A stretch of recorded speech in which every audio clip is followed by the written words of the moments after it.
I take full responsibility of being an idiot. Entered the roundabout, decided, you know what, drift car.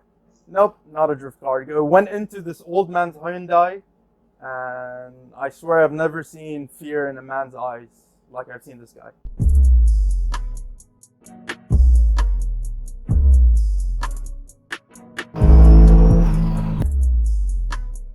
My name is Rashid aka Cracked Piston on Instagram.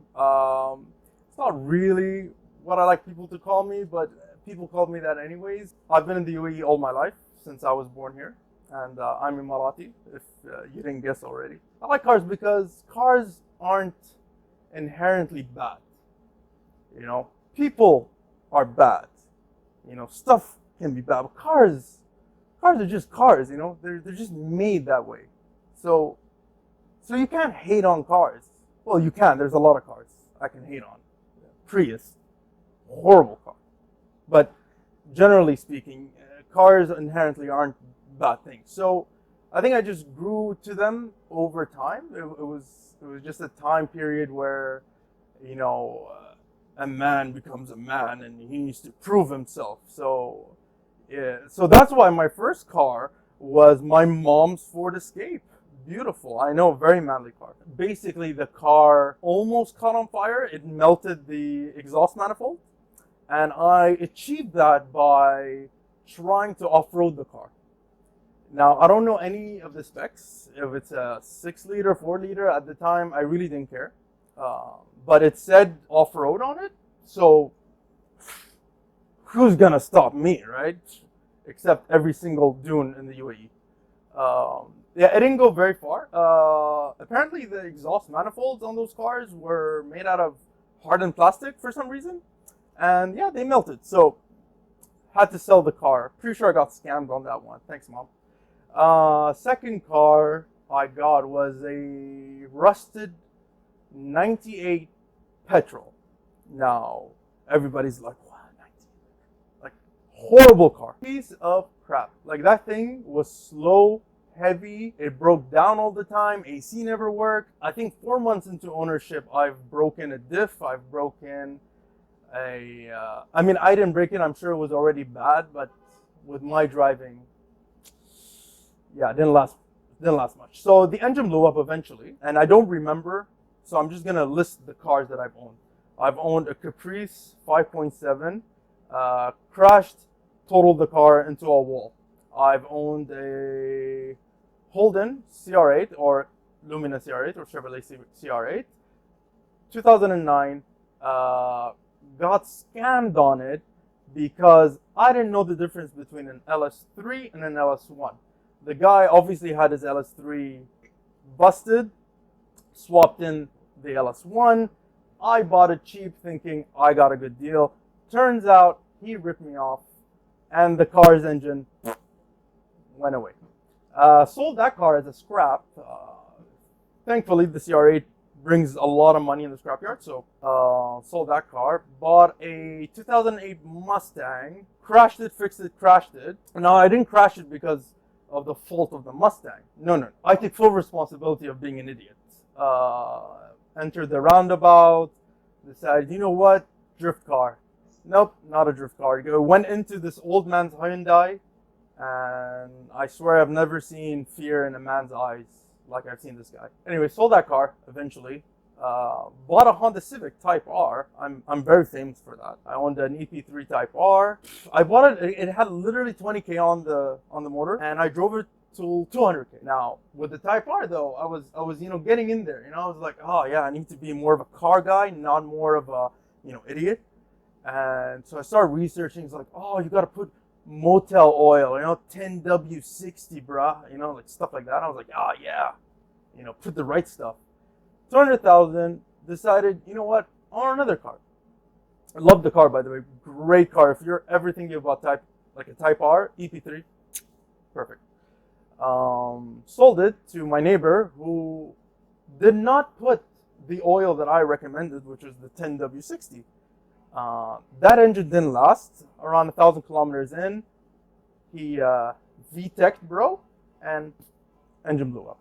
I met a friend in Dubai and he was like, let's start a drift project. I was like, that is great. What should we buy? We should buy BMWs. He goes for the sensible 3 Series. I buy a Z3 manual. Yeah, I know. Great car, right? No, horrible. It said inline 6. And I was like, inline 6 2.0? Beautiful. You're going to get that 2J feel. No. Dude, the car was slow. Yes, nimble. Slow. That car almost got me killed because I've cut the springs in Sharjah. So the idea was budget drifter car. I don't recommend it. All right, it was a lot of waste of money. So got a hood bridge. Going down the bridge, it was raining, and as you know, these cars don't have ABS. I'm not sure if they don't have ABS or traction control. I'm pretty sure I disabled it if it did have. But anyways, going down the bridge, car skids. I'm facing the other way. There's a car behind me. I'm basically like looking at him. And yeah, so the car just had to go all the way down until I was able to like adjust it. I felt like a drift king. Even though it was complete chance, I had no idea what I was doing. I owned an Accord. I love that Accord. I think that was my favorite car ever. 2004 Honda Accord, full option. Those lights, yeah, the straight light. Korean import. Never seen one in my life. The guy told me it was a Korean import. I believed him. I didn't even check.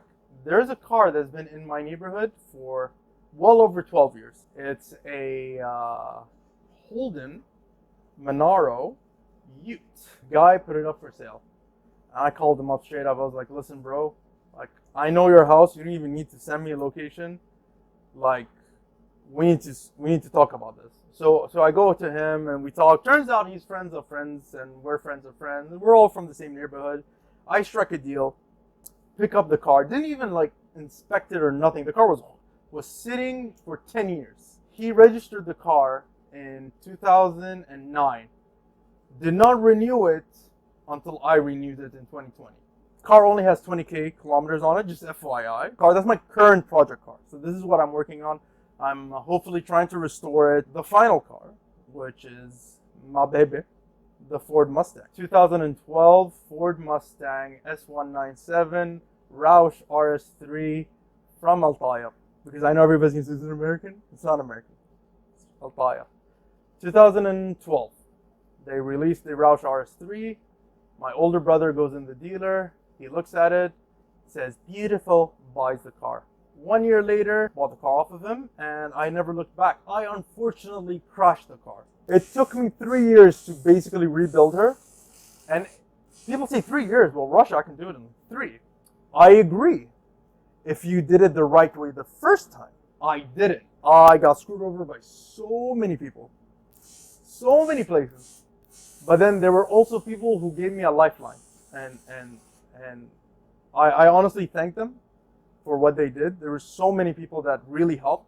Painted the car, got it into bullet green, got Recaro seats, did a few things here and there, replaced the, I think, disgusting wheels. Everybody else likes the 5-spoke Roush.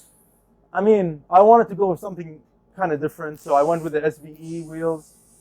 And yeah, so she's the car, and I swore that I will never sell it.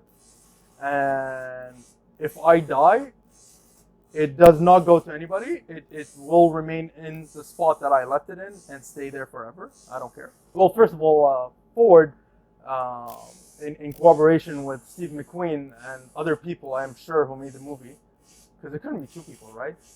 Made the movie Bullet. And Bullet featured a 69 Mustang fastback that was dark Highlander green.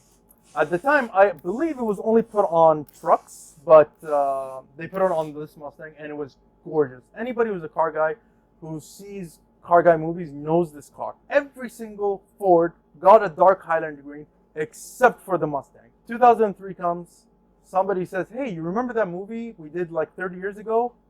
Bullet, right? Guys at Ford say, hey, we should release a 2003 Mustang in that color. They did that. Didn't make the car any better. So my color was painted before the announcement of the 2018, just for anybody, you know. I don't want people to say, oh, you copied. No. I looked at this car and I said, man, I want a color scheme that works. I was going to do the Golf livery. I was like, man, it works on the GT, not on the Mustang. I was like, all right, we'll go the Marlboro route. And I was like, that's more of a Porsche kind of car. It didn't really fit. Let's go all black. But they already make a black Mustang. As I looked at the car, I was like, man, I'm getting mature. Okay, I'm not really getting mature, but I'm getting older. I wanted the car to represent maturity. And since green is a very mature, smart color, I figured that it would reflect on the Mustang. I don't know if it did, but I like the color, so yeah, we stick with it. Holden's probably gonna go purple, just saying. So yeah, purple Ute, who would have expected?